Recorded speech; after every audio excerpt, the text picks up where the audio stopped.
Hi, I'm Equestria Guy. I am a kid with autism who likes to talk about different things on this YouTube channel. And today I want to talk about the last 10 books that I have read, starting with Bill Bryson's biggest issue is that he's not a scientist. He's a good journalist and a decent writer too. The book tries to grasp almost everything from astrophysics to biochemistry, from the origin of the universe to how the French scientists were trying to measure the diameter of our planet. He presents it all as a fascinating journey which is, to be fair, a rather enjoyable read. This book can give you some absolutely basic ideas about how the world works if you know nothing about science, like the majority of people, I assume. But if you are into science like me, you won't find much new information in this book. It is very shallow and doesn't dive deep into the subjects it tries to explore. Again, Bryson is not a scientist himself, even though he interviewed a lot of actual scientists for this book. Also, the book focuses more heavily on stuff like geology and oceanography than mathematics or chemistry.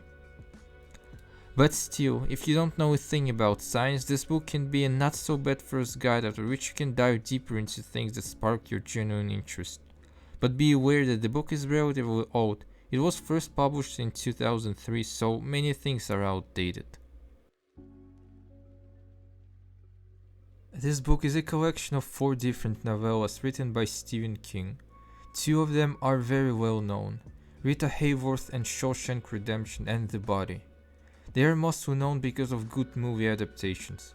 The movie version of The Body was named Stand By Me. The other 2 stories, Apt Pupil and Briefing Method, are less popular. All 4 novellas are rather interesting. The Body is definitely my favorite one. It is a coming-of-age story about 4 boys who go on a hike together to find the body of a missing boy who was hit by a train. We see how young characters grow through the hardships they have to endure in their quest for a body. The story explores many problems such as bullying or domestic abuse and domestic violence which kids have to deal with, unfortunately. The Body is a fascinating read that allows you to take a look into kids' minds and see problems through kids' perspectives.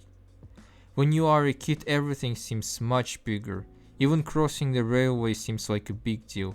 King did a great job with this story.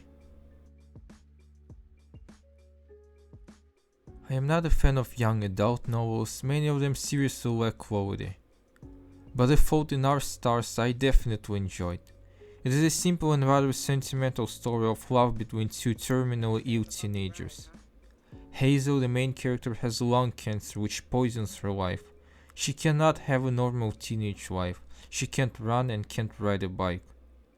She suffers from depression even though she herself denies that. She knows that she will die soon and nothing seems to matter at all. Until she meets Augustus at a support group meeting who pulls her out of her depression. They both know they don't have much time left. They both realize they're gonna die very soon. That's what makes every minute they spend together so precious. And the book of course has a very devastating ending. Honestly, this book has a pretty good description of depression, fear and living with cancer, especially when you are young.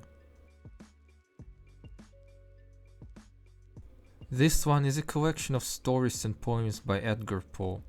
The poems were honestly pretty difficult to read due to extensive usage of archaic vocabulary and the fact that I am not a native speaker, so I had to read some poems at least a couple of times with a dictionary at the ready. But the poems are certainly fascinating. They conjure dark, mysterious and at the same time whimsical images of places from dreams or favorite tales. The tales are also pretty good. Some stories like The Pit and the Pendulum and Premature Burial are fairly terrifying. The first one depicts waking up in a dark pit without knowing where you are and how to get out, this feeling of cold and crawling terror. The second is literally about fear of being buried alive. In the 19th century, there was a possibility of being prematurely declared dead, buried, and then waking in a coffin where you can't move or even properly breathe, and your chances of getting out are extremely slim. Not all stories are horror or have supernatural elements. The Murders in the Rue Morgue is about 2 detectives trying to find a mysterious killer who turns out to be a monkey. Overall, a very good read. This is where both H.P. Lovecraft and Stephen King got their inspiration. The book is more science fiction than actual science, to be honest. It is about different dimensions, hyperspace, string theory, the possibility of more than 4 dimensions, why we can't see or even imagine the fifth dimension, what shape can the universe possibly have. The book is very imaginative. Michio Kaku is definitely a great scientist and wrote a lot of scientific works, but this one just ain't it. But Hyperspace is still worth reading. However, one should keep in mind that actual science is about 20% of the book. The rest is mostly speculation and the author's fantasy, based on existing scientific theories that we have. This sci-fi novel certainly deserves attention. The story takes place in the near future. Astrophage, a single-cell organism that survives vacuum and extreme temperatures, literally infects the sun and consumes its energy. Therefore, the sun gets dimmer, which causes terrible consequences on Earth. Extreme climate change, new ice age, potential famine, refugee crisis, and wars. To prevent this, space agencies of different countries sent 3 astronauts to the star system Tau Ceti near the solar system, which is not affected by astrophage, to find out the solution to the astrophage problem in the solar system, and save humanity and Earth from a catastrophic ice age. Sounds interesting, right? And it is. Ryland Grace, the main character, is the only surviving astronaut. He meets an intelligent alien who he calls Rocky, who also came to save his world. And now they must work together to find a solution against astrophage and save their planets. The way the communication between Ryland and Rocky is depicted is very clever in my opinion. How Ryland learns to understand what Rocky is saying, how he teaches Rocky human language. Never thought I would feel bad for a character looking like this. Honestly speaking, I only picked up this book because of Kate Bush's song by the same name. And to be fair, the song is not based on the book, but rather on a movie that Bush saw. The novel is fascinating though. Never really thought I would enjoy 19th century English novels so much, but I did. It is a very dark gothic novel. It's not about love, but it's about suffering.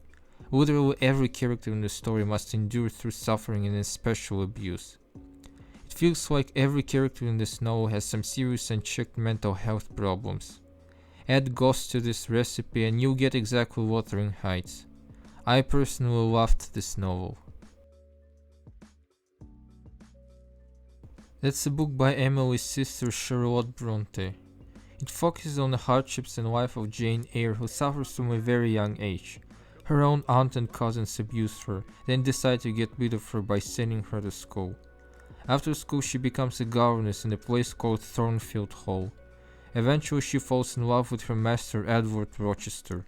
He loves her too, they almost get married, but turns out his old wife is still alive, but she's clinically insane. Mr. Rochester didn't want to get rid of her, so he kept her in his mansion. Jane Eyre is less gothic than Wuthering Heights, and it certainly doesn't have supernatural elements. But the book is still pretty good, and we see how Jane Eyre grows, how changes from a young mental and physically abused girl to a woman who seeks her own happiness in life. These two are a duology. Both books, especially the second one, greatly exceeded all my expectations.